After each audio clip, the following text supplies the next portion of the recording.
Okay, the meeting will come to order. Barbara, please call the roll. We have Commissioners Broad, Funderburk, and Levine present. Thank you.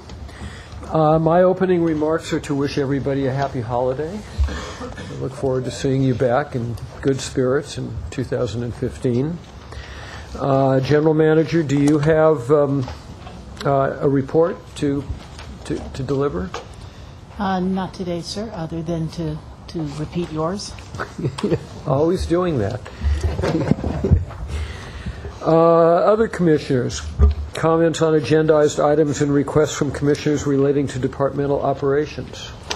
I did have, I wanted to repeat the same thing, but I did have the good fortune of speaking at the Small Business Academy that LADWP sponsored, and I wanted to recognize those people who came. I know that some of you may be in the audience today, and I want to thank you all for taking the time to 10 straight weeks to go through the Small Business Academy. It's something that we at LADWP strongly believe in. The mayor has always said that the DWP is part of the economic engine of the LA economy, and the Small Business Academy is just another example of Marcy Edwards' leadership in trying to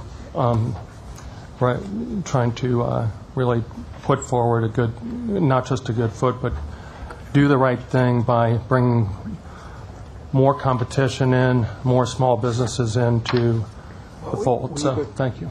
Rich, will you go get her? Let her know we can't proceed. I'm sorry. We have to suspend until a quorum returns. I have just been advised by counsel.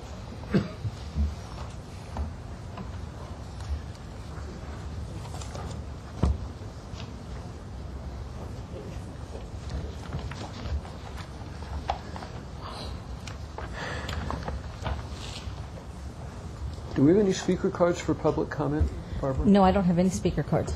Thank you. Aha, our quorum is back. We may continue. Ms. Quorum. And each of us becomes indispensable to a quorum today. Right. Okay, no public comment cards. Any comments from ratepayer advocate on agendized items? Happy holidays. And I'll have brief comments on items 13, 20, 21, and 23. Okay. Before we get to the consent calendar, Mr. Adams, is there a change on one of the consent calendar items? Yes. On item number 15, there is a correction to part of the water supply assessment that's in your board package. I need just to read into the record. There's a sentence that was changed out that you had the wrong copy, was in the package.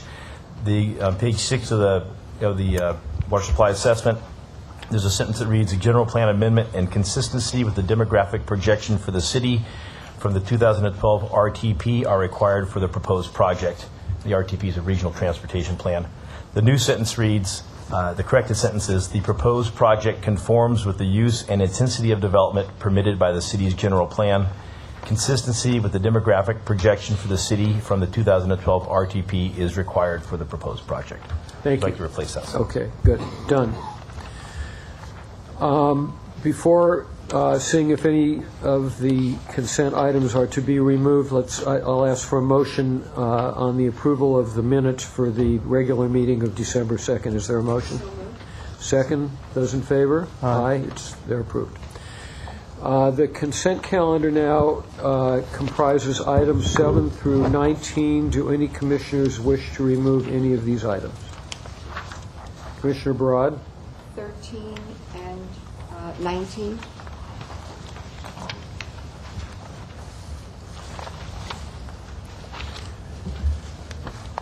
Okay, is there a motion to approve items 7, 8, 9, 10, 11, 12, 14, 15, 16, 17, and 18?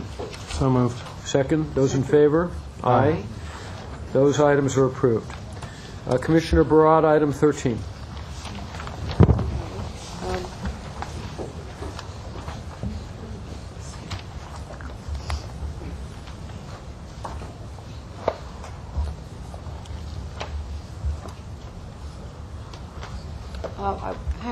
Hi. Dave Pettyjohn and Andy Nicknaps are here to answer any questions. Okay. Morning. Good morning. A couple of questions. How long will it take to complete this project? It's just a 2-year project. 2 years? Okay. It seems as though it's a very little amount compared to the amount of water going out to the ocean. But I mean, I know it's something is better than nothing. But how do you assess that? The whole watershed is 146 acres, and we are anticipating to capture 93 acres of that. We have gone out to the area a couple of weeks ago when it was raining hard. We strategically selected the location for these wells, and we're going to be constructing up to 31 wells and possibly more. All right. Yeah, Commissioner, we anticipate this project over its life will capture almost 3,000 acre-feet of stormwater and recharge it into the San Fernando Basin. Pretty beneficial project for us because the water that's recharged is on Branford Street, which is right upstream from our Tahunga well field, so we think it's worthwhile to do. Because 93 acre-feet per year doesn't seem like that much. That's an average. We use the average amount. It can peak to higher than that. It can be in hundreds depending on the precipitation. Right. Have you been working on other stormwater capture projects besides this one? Yes, we actually have a whole suite of stormwater capture projects that we work on. We work on centralized stormwater capture projects that we partner with the LA County on. Those primarily deal with our large spreading basins out in the San Fernando Valley. Then we have neighborhood level projects like this project where we try to capture surface runoff and get it underneath the streets into either dry wells like this or underground spreading basins. And we also have neighborhood level projects on the residential level where we invest in rain barrels, rain garden cisterns, things like that. You have an overarching stormwater master capture plan, if I'm correct. Just to provide you with an example of the similar projects, just last year we completed a project in just a few blocks downstream of this project that we completed. That project is going to capture 29 acre-feet per year on average, and we introduced 3 to 4 dry wells there. So yes, we have done similar projects that have been completed. We are monitoring that closely. One thing I'd like to point out, and this is the general manager mentioned, we're working on a stormwater capture master plan, and we'll have that done about the middle of next year, and we'll be bringing it to your board for approval. Well, you know, last week when it rained really hard, more people said to me, what are we doing with all this rain? You know, why aren't we capturing it? Sure. And so what's the answer? You're working on it. Yeah. Well, we do actually work very closely with the county to capture large volumes of stormwater when we do have rain events like this current one. There are 5 large spreading basins out in the San Fernando Valley that we partner with the county to operate and make improvements at, and all 5 of those capture large volumes of stormwater from that's captured behind Tahunga Dam and Pacoima Dam and released down into those spreading basins. Why will the city's Department of Public Works maintain these facilities? Well, we don't do street maintenance, so this is their responsibility. It's a street maintenance issue. So they'll remain the responsible party to maintain this. We're just going to provide the incremental cost to include the stormwater capture project portion of the project into the overall project. But you coordinate with them and. Yes, we do. Yes, we coordinate with them closely on these projects. Okay, So essentially, we're adding to their project, so we're just covering this additional cost for them to the capture as part of their project. Okay, good. Well, I'm looking forward to see what your plan is for the future. Okay. Thank you. Thank you. Dr. Pickle?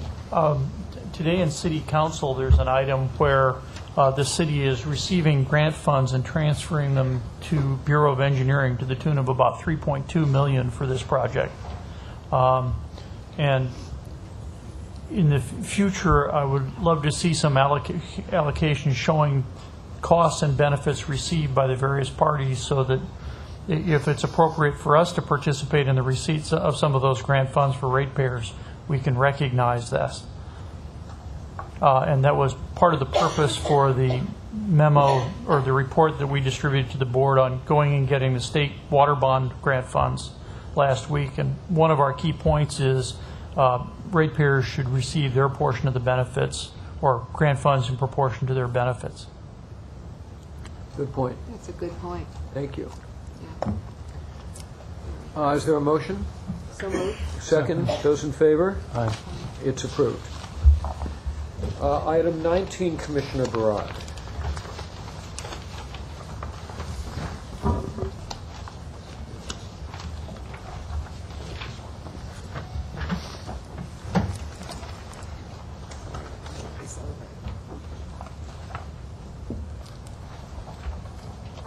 Okay, the way that I read this is that this is a subcontracting out or hiring out. That is correct. Subcontracting out for 2 uniformed guard companies to supply guard services in our remote locations, out of basin. Okay. I'm sorry, I just want to get to the part that I want to ask the question about. All right, so my question is then, looking at the contract proposal, health and welfare and holiday and vacation, why are those included in there? If this is not a permanent employee or employee from DWP, how does that figure in there? From my understanding, that is standard language in our purchasing, in the purchasing agreements, things that need to be, the things that are covered. So, but the rate that they've given us is a flat rate. So even though we hire out, that we still pay health and welfare and holiday and vacation? We're paying no, we pay the company a flat rate. And they take out? And they pay, yeah, and they... Okay. Well, so it's the same question. So why is that part of the package?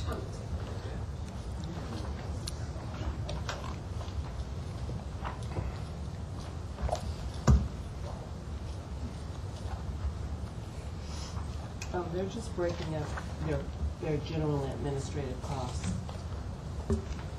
When we get a proposal from companies, they give us their direct labor rates, they give us their overhead costs, and they'll tell us what elements make up their overhead. So they're paying this? Yes. Correct. But really, we're paying that.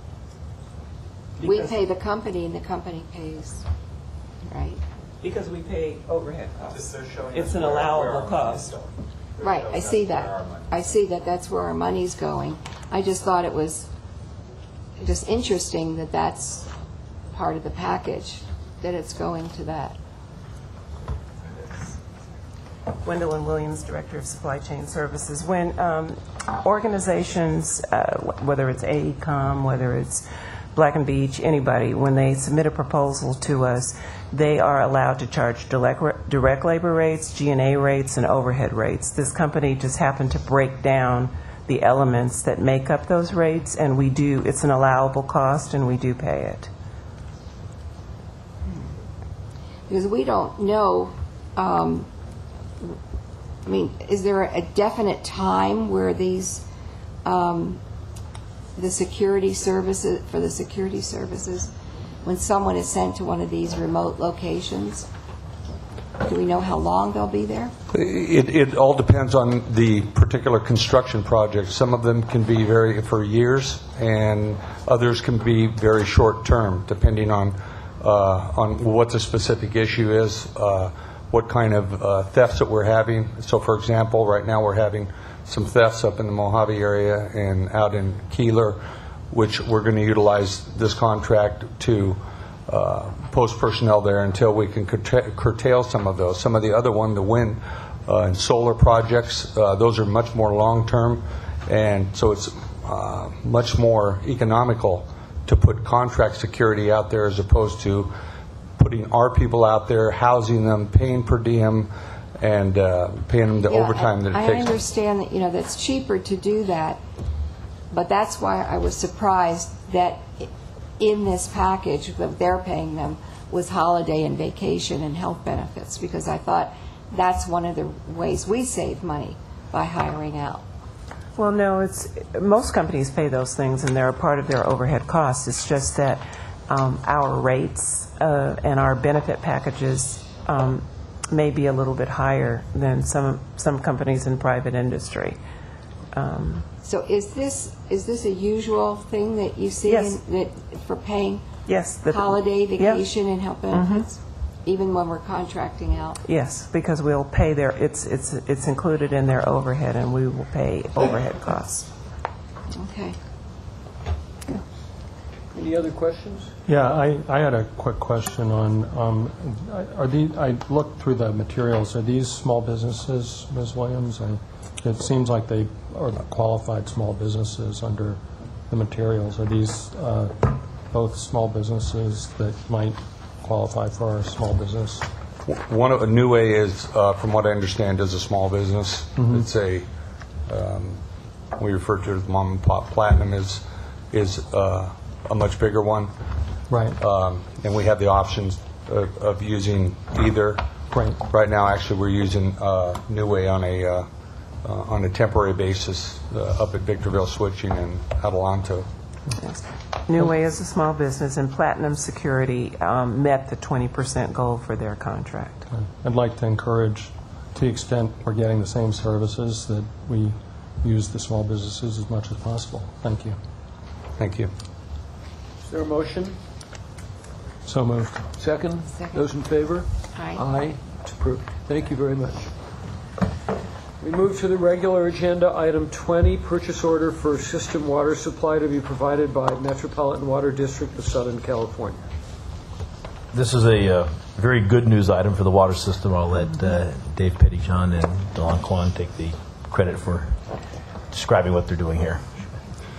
Good morning, President Levine, Commissioners. We're here to speak to you about item 20, requesting your board's approval to execute a new 10-year purchase order agreement with the Metropolitan Water District of Southern California for the purchase of supplemental imported water for the city. Our current purchase order with Metropolitan expires at the end of this month, and by executing this new purchase order, you'll be committing to purchase a minimum of about 2 million acre-feet of water over the next 10-year period. And in return for this commitment, the department will receive access to about 3 1/3 million acre-feet of Metropolitan's lower-cost Tier 1 water supply. And we'd be happy to answer any questions you might have about this item. Are there questions? Commissioner Barad. Yeah. I would like to know a little bit about the past agreements. How does this compare with the past agreements?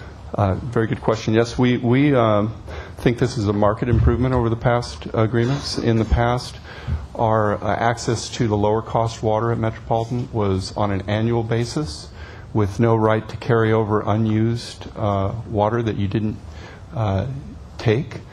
This new purchase order will allow us to take the unused lower cost water that we don't purchase in year one and roll that over into future years, saving the department, we project between $70 and $149 million over the next 10 years.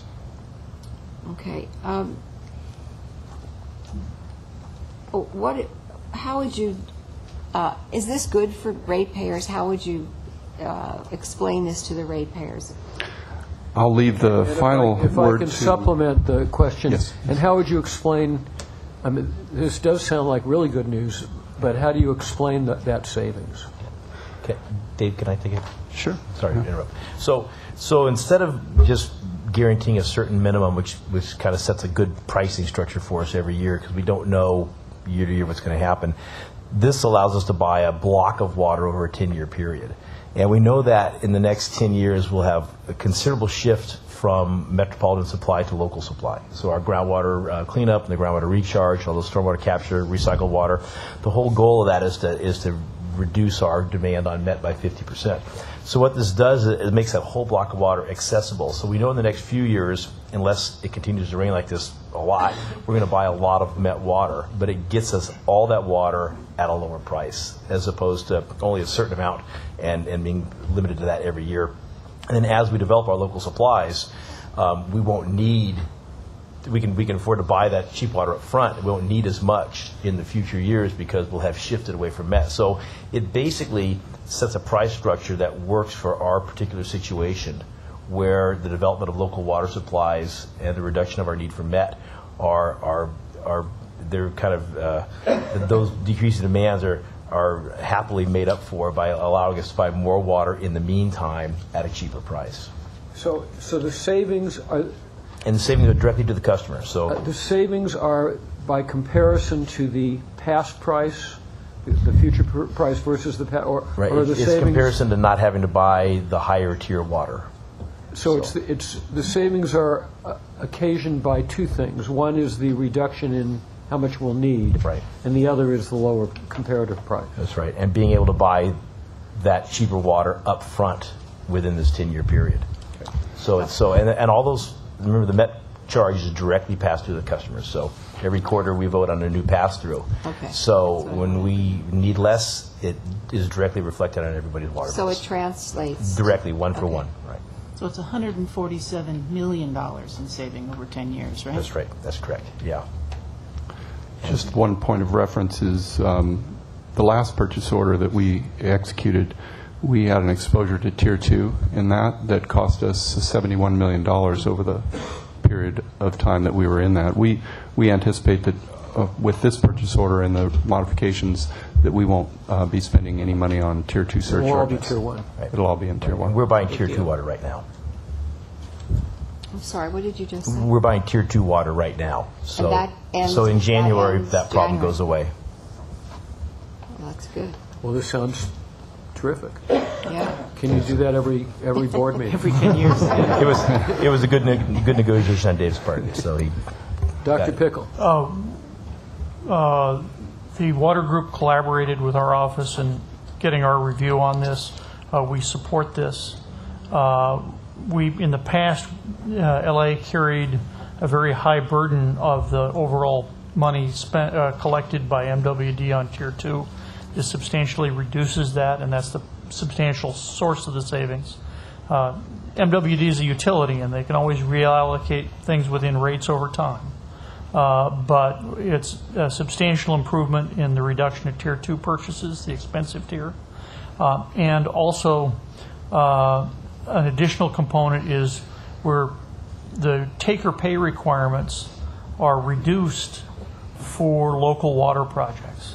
So we maintain our flexibility in reducing our takes for local water as we make progress on local water investment. Very good. It's good news. Good. Is there a motion? So moved. Second. Those in favor? Aye. Aye. It's approved. Thank you. Congratulations and thank you. So now let's see if we can save $147 million twice. That'll just about get us to this next item. Item 21, transfer of money from the Power Revenue Fund, so it doesn't really count on the water side. That's right. To the Reserve Fund of the City of Los Angeles during fiscal year 14-15. Mr. Howard, or Mr. Leiber. I think Mr. Leiber will handle this one. He spends most of our money. We try to bring some in, but occasionally it goes the other direction. This resolution will adopt an ordinance to transfer money from the Power Revenue Fund to the city's reserve fund in the amount of $265.6 million. Transfers of this nature are common in the municipal utility world, where upwards of 90% have a transfer of this nature. This transfer is based on 8% of last year's revenue. So if one does the math, you can find that our accrued revenue for last year was about $3.32 billion. That was slightly ahead of the expected revenue when we made a commitment to the city to deliver $261 million. So they will be pleased that this is coming in a bit above plan. By the city charter, this board is obligated to either make the transfer in full, in part, or to specify why the transfer will not be made. We are recommending that the transfer be made in full. We can also say that it is subject to 2 financial tests that are specified in our bond documents. One, that we have sufficient net income, and 2, that we have sufficient equity on the balance sheet in order to maintain a debt-to-capitalization ratio of essentially less than 75%. Both of those tests are met, and accordingly, we would recommend that the transfer be made, and if you adopt the resolution, it will be made in half of it will be paid within 10 days, and the balance will be paid over the rest of the fiscal year. Questions, comments? Question. The 8% that's always is it that figure every year? 8%. That is what we plan for every year. It has not always been that number as you go back through history. It was last increased probably 7-8 years ago. There used to be a transfer both on the water side and the power side. It was eliminated on the water side, and the power transfer was increased slightly to make up for the difference. And the city council voted, is that their number, the 8%? This is a planning number. I don't believe it is specified. It has always been adopted by the board as to that number, but as indicated, it was 7% previously and increased to 8%, and then the water system no longer made a transfer. Oh, I see. Okay. So even though you say it's going to be the full amount, one lump sum, it's really one payment and then some monthly payments. It'll be made in installments. But installments. It's the full amount based on the 8% of revenue. In installments. And how did you, I'm just curious how you arrived at that payment plan. That is customary. That's how we've approached it in the past. We have to wait some period of time before the financial results for last year are available. So we're not in a position to make the transfer during the first few months of the fiscal year. Now we're a number of months into the year, so we are kind of making that back payment. So that's why we're making half of it roughly now, and then we make the rest as the revenues come in over the course of the year. Right, that's what I was wondering. As the revenues come in, we're able to pay. Okay, thank you. Other questions, other comments? I was going to say I've never voted to authorize payment of $265 million before, but I guess that's not really true, but I haven't in many years. Dr. Pickle? We reviewed this percentage against the audited financials and agree with the dollar amount. Is there a motion? So moved. Second. Those in favor? Aye. It's approved. Okay, we move to filed items. Financial Services Monthly Report, Mr. Leiber. We'd just like to note one correction on page 1. At the bottom of the page, there's an indication of what 170 days of operating cash is equivalent to for the power system. The $611 million that's listed there is the unrestricted portion of the cash. If you take the full 170 days, we also count some reserve funds, so it's about $1.1 billion. Apart from that, I don't think there are any comments I really need to make other than we're off to a good start on the power side, and as we've mentioned in past months on water, where our revenues are a little below expectation, but we're appreciative of that because that means people are conserving. Questions for Mr. Leiber?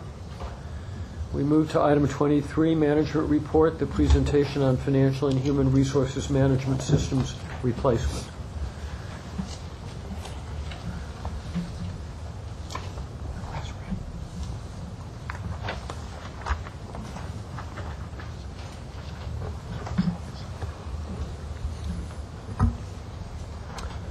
Phil Leiber and Matt Lamp presenting this item. So we'd like to spend just a few minutes today to discuss a significant project that we're going to be stepping into in a very cautious manner. Today we're going to cover why this project is necessary, why we need to begin working on it now, and importantly, as it is a large software development project, what are some of the lessons learned that we can take from the billing system implementation and the experience of other utilities who've undertaken similar projects. I want to indicate to you that we're not asking for any authority today, but there will be multiple decision points in the coming months and years on this project. So we're going to step into it cautiously and keep you apprised along the way. And with that, I'm going to turn it over to Matt to talk about why this project and why now. So our existing financial and human resources systems, a few of which are listed on this table, are old and non-supported. If they break, there are no arrangements with vendors to help fix them. We're relying on internal staff, in some cases the same staff who implemented the systems decades ago. There is a major problem with that approach from a risk standpoint. Those staff will not be around much longer. 40 to 45% of financial services and IT staff are eligible to retire in the next year. And the staff eligible to retire are the ones who are most knowledgeable about these systems. While documentation and knowledge transfer can help, the fact is these systems are written in programming languages and technologies that are no longer in the mainstream. As a result, there's a high risk that if and when they fail, there will be serious business impacts. Even apart from the risk issue, these systems have significant deficiencies. There's a lack of automation and integration, which means they're less efficient, they have higher costs, and in many cases lower service levels. There's some internal control issues from lack of integration between our human resources management system and the payroll system. And some of the accounting approaches, such as cost accounting, have been implemented with a very high degree of complexity that obscures some of the transparency that we really want to see for our financials. Addressing these issues is the core of the business case for replacing these systems. So we see three main drivers or benefits to proceeding with this replacement project. The first is, as Matt had mentioned, really reduce risk of systems failure and ensured sustainability. We've had these systems for many decades. We expect when we move to a new platform, we'll maintain those systems for the long run as well. But we can't maintain these systems forever. Some corollary benefits that will go along with these new systems are improved information for decision making and service levels. Now, just as an example of that is we get a lot of calls from vendors wondering where their payments are at. With new systems, it's pretty much a standard feature that there's portals where vendors can check the status of their payments. They don't have to call us. There'll be similar benefits for internal users as well. Along with that, we expect the opportunity for improved efficiency. These systems are very old. There's basic accounting processes that are very manual. People have to manually put in recurring journal entries. All new systems allow someone to make one entry and it recurs automatically throughout the months. By reducing manual processes, we expect people will be able to dedicate more time to analysis rather than just present numbers, get to some of the meaning behind them and present that information to management and the board. So what we have in mind is to replace these decades-old systems with an enterprise resource planning system, which is integrated software that covers financial HR systems and other functions of a company. Now, such implementations are often quite challenging, and we would like to increase the likelihood of a successful project by applying lessons learned, doing a lot of planning up front, and taking some lessons learned from Syscon and other large software development projects. Now, there are a lot of issues that we're going to confront as we go into this. We've got some preliminary views on how we're going to approach these issues, and those are included in this box, and I'd like to just go through a few of these. The first is, what software platform would we use? Now, there are a limited number of ERP vendors out there, particularly ones that support large, complex organizations like DWP. When we went forward for the decision on which vendor would provide the billing system, we did select Oracle, with the view that that would be a platform for the balance of our business systems. And subject to check, subject to additional confirmation with some independent consulting advice we're going to get, we expect to proceed in that direction. There's also the question of whether one adopts a program like this and with one delivery date or a phased approach. We're attracted to the phased approach. There's a lot of complexity here. We think if we could show some successes along the way, not try to boil the ocean all at once, so to speak, that would be an advisable approach. So we're going to try to focus on that. Another key issue is customized or off-the-shelf functionality. When companies try to customize software to make it conform to their practices, they often spend a lot of money, and it makes it difficult to maintain that software going forward. To the greatest extent possible, we're going to try to use the software with off-the-shelf functionality. We're also going to try to re-engineer our processes, redesign things, streamline rather than conforming the software to our processes. Another issue that we're seeing a lot in recent years is there are a number of vendors that provide cloud-based services where they'll host the software and hardware on their premises and just deliver the service over the internet. That's something that is attractive. Based on our initial view, though, the packages that work in that way are probably not quite up to the standards that we need given some of the complexities we face. But we'll continue to look at that. One key point is we have a whole lot more in the way of planning to do before we are confident on our overall approach. One thing we are going to recommend early on and we're planning to do is to retain a quality assurance consultant early in this process. We envision them helping us work through a number of these planning issues, conducting strengths, weaknesses, opportunities, threat assessment. Given where we're at, how can we get to where we need to be?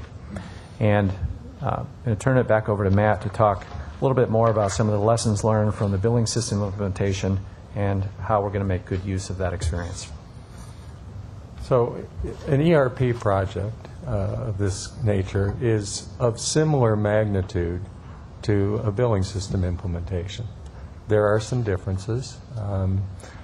In our billing system implementation, we really did not have many opportunities to phase because so many things were all tied together into that single system. But we wanted to identify for you some of the key issues that were previously presented to the board with regard to the billing system implementation, and those are shown on the left. These are from that presentation. And for each of those challenges, we have identified approaches that will be used in this project to ensure we do not have a repetition of the issues that arose after the billing system went live. These approaches reflect a range of changes from how we govern the project, the selection of a key project director with experience in this type of implementation, careful review of scope and phasing, which are more viable with this project than with the billing system, more focus on the testing processes before any decision to take the system live, and preparation of staff for the operation of the system after go live beyond just how to execute specific tasks. That is, what are the things that really show up in the operations of these systems and not just how do you go from screen A to screen B to screen C. We do expect the state audit may highlight additional areas, and we will incorporate those into the planning as we progress. This next slide really sort of tries to present a bit of the schedule and time frame, and really the key decision points. So rather than going downward the way we normally look at these slides, I want to take it left to right. So because those are really the sequence of steps, and really those bars, as you look at them, how they align, really tell us the story of the project and where each opportunity will be coming along for review before we make any decisions around additional commitments. So our next step will be, as Phil said, to bring on board a quality assurance firm for the first phase of analysis. We want them to look at current processes, the SWOT analysis, as Phil described, identifying the initial view of scope and phasing, and confirm the appropriateness of the software to address the capabilities needed. Early in that phase, we'll bring on the project director to lend their expertise to these tasks and to build familiarity with DWP's environment, its systems, and the project scope as it's unfolding, and to get their advice and participation in that process. There are still at this point 2 avenues for bringing aboard a project director. Our preferred method is to bring on get an exempt position. There is some possibility of that as the council added a number of exempt positions to the pool that are available in the city. We are looking to see if we can do that. That has the advantage of the person being a DWP employee, but giving us the ability to go to market and find a person with the appropriate experience. The alternative is to do basically an RFP for a contract hire of a specific person for the project director, because they are not a DWP employee. It's not it would not be our preference to go that route, but it will. We do have these 2 methods to bring somebody on board with the kind of expertise we need, which was something we did not have in the billing system project as our key point person, which was one of the key findings of the review. The next step, really, and the last piece that the QA will help us with, if at the end of their sort of initial review of processes, phasing, scope, etc., it makes sense to continue on this path, will be to help us select the system integrator and having them assist in that process, writing the RFP and bringing on the system integrator. The first phase of the system integrator is really getting to what we would call a blueprint, right, which is going through enough of the detailed analysis, the requirements, the to-be business processes, what you're expecting to build in terms of interfaces to other systems to support those processes, what analytics or reports you need out of the system to be able to take it, to be able to have it be really productive for you when you bring it live. And then with that level of detail, sort of the final review of detailed cost and schedule. At that point, you have the key decision point, which is sort of those bars that start kind of at the beginning of fiscal year 2017. And that's really your decision point for, do we go to the implementation and build phase? And really, in terms of financial commitment, that's the point where you really are committing the significant costs into this project. We have lots of steps to get there, and we certainly will be back to the board more than once before we ask you for any sort of decision of that nature. So just to summarize, we believe new HR and financial systems are in the interest of the department to aid in the efficient management of the department and to provide a stable platform that will serve us in the coming decades. We are going to approach this project very carefully. We're going to apply every lesson learned from our experience and that of other utilities.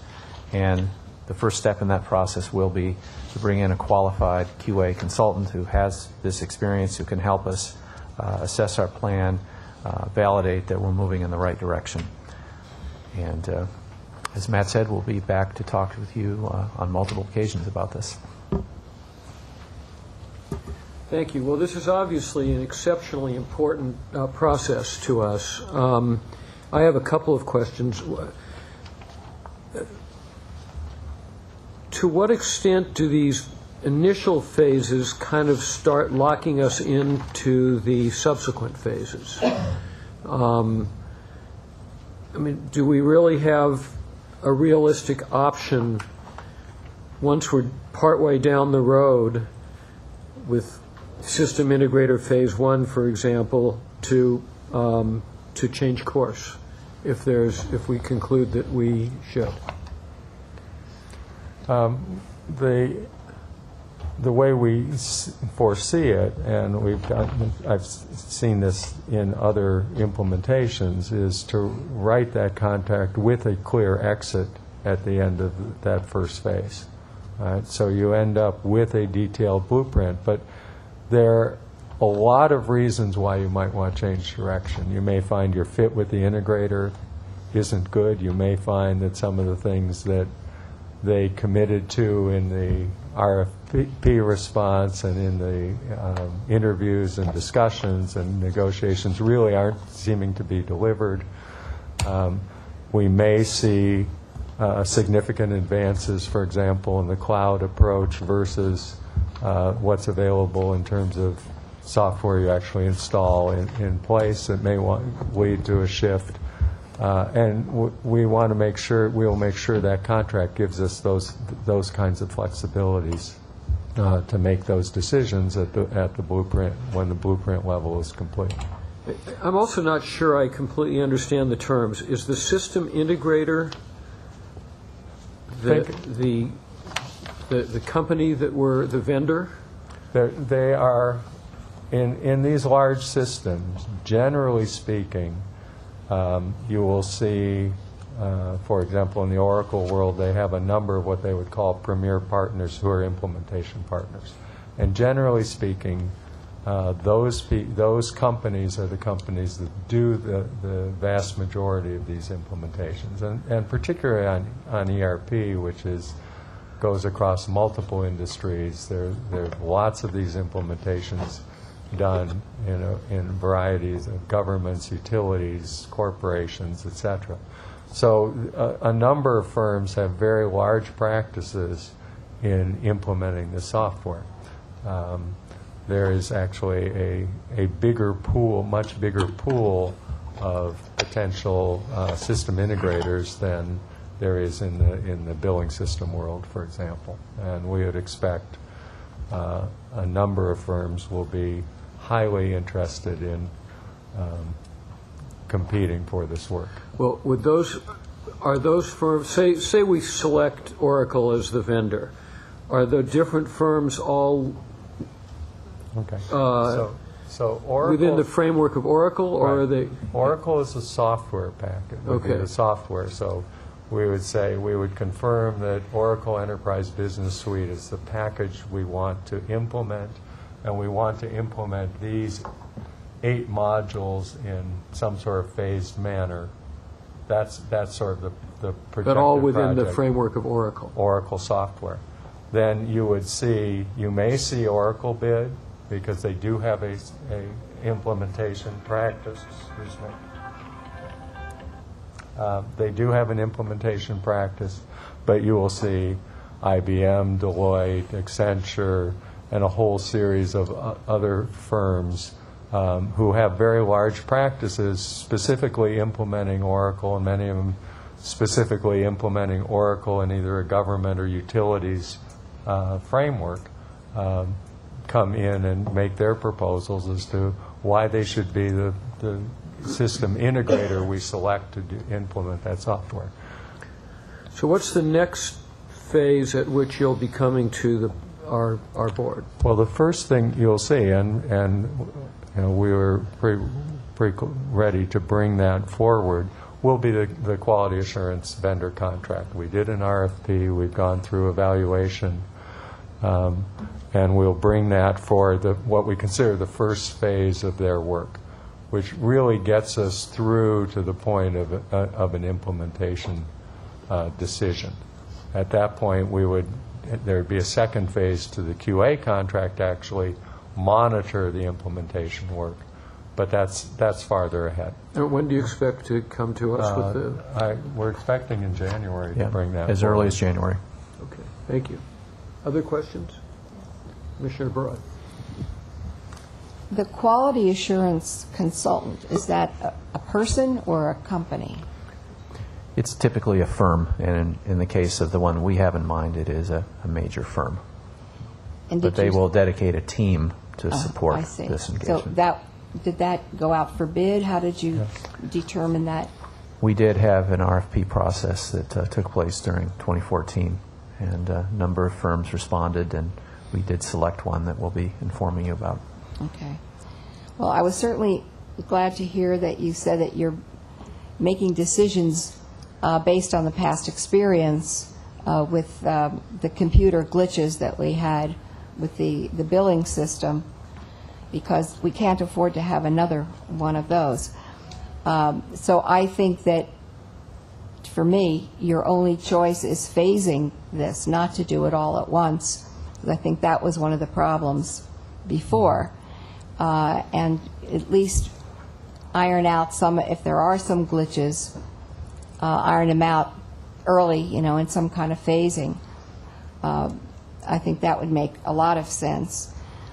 Okay, then the other thing I wanted to ask you, let's see, I asked you about, now the consultant, okay, so the quality assurance consultant and the project director. All right, so the project director, you said that's the point person. And what criteria are you looking for that? Because it seems to me that's a key issue, which we didn't have before.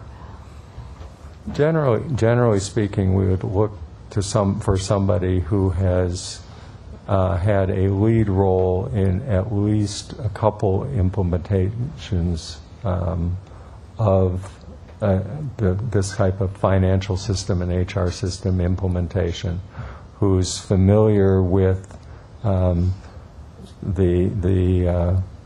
at least familiar with the Oracle suite, even though we have not finalized that decision, and somebody who, in that, when you talk about leadership role, generally you're talking to somebody who's probably has looking at 10 years experience working with these packages, working with these implementations, and has really been the lead on at least one full implementation.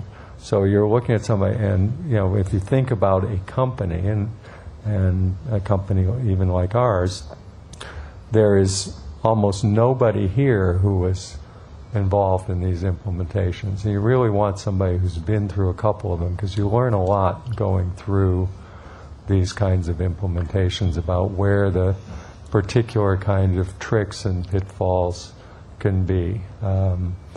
And there's some decisions we have to make. We have a choice, for example, of taking our payroll system and modernizing it, basically taking it to somebody pulling apart the code, putting it back together in modern software, but with all our rules already there, but then you have to integrate it to the system.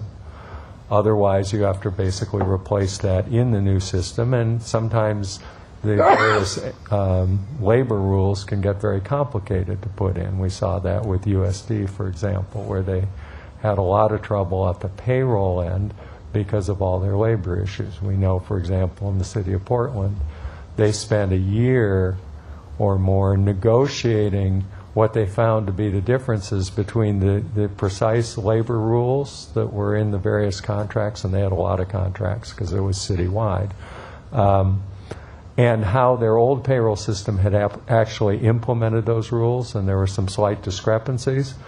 And they literally had to go through and negotiate, is this a past practice, or are we going to build a new system based on the way the rule's written?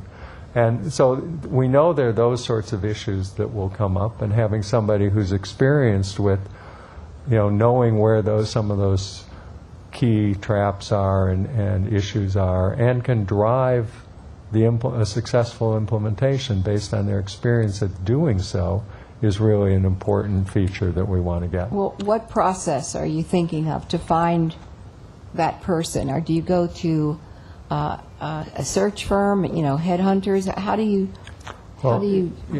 find this person? So and this is where we had these two divergent paths, right? Yeah. So when we started out with the notion that we would hire this person as an exempt employee, and we would use a headhunter to help us find that person of that nature.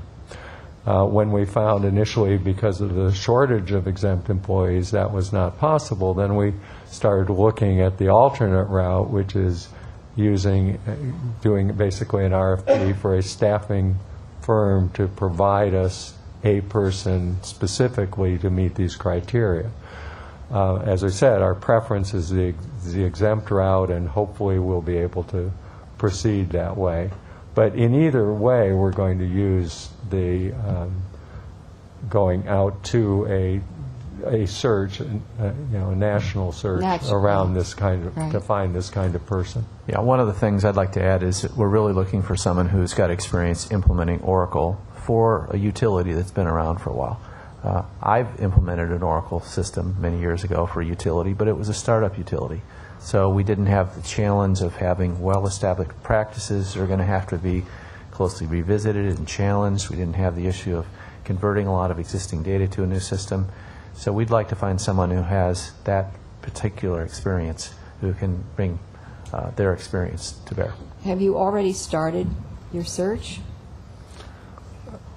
No, we haven't, because we're in a position to, or very close to being able to release the RFP if we're going the staffing firm route. When this option came up potentially around the exempt employee, we've sort of put that on hold just because we expect some decisions in the relatively near term from the mayor's office about whether that will be an option for us. Well, it seems as though you can't really start this project until you have that person in place.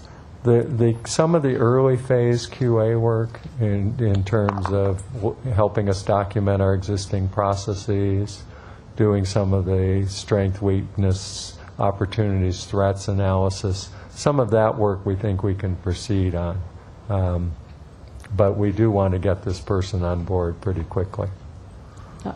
Is this program kind of predicated on our changing now to a monthly billing system, or is this has nothing to do with that? Has nothing to do with that, really. It's just this is really about how modernizing our how we account for things, how we pay bills, how we track costs.